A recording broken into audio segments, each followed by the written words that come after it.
আসসালামু আলাইকুম গাইস।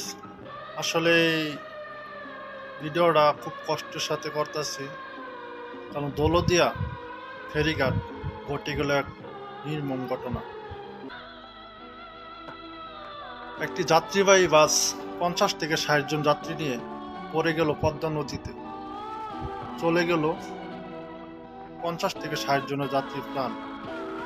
কারো বাবা, কারো ভাই, কারো বোন।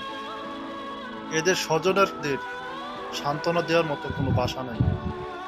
তবু আল্লাহর কাছে বলতাছি, হে আল্লাহ, তুমি তাদের মনে একটু শান্তি এনে দেন।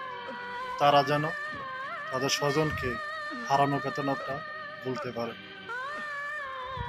একের পর এক বাংলাদেশে ঘটে যাচ্ছে নির্মম ঘটনা। জানি না কোন পাপের ফল ভোগ করছি আমরা।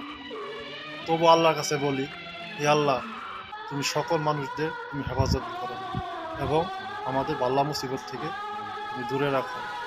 সবাই ভিডিওটা শেয়ার করে দিবেন, আর এমন ঘটনা যাতে না ঘটে সেই আশায় আমরা করি, এবং একের অন্যের বিপদে আপনারা সবাই এগিয়ে যাবেন। সবাই ভালো লাগলে ভিডিওটা শেয়ার করবেন।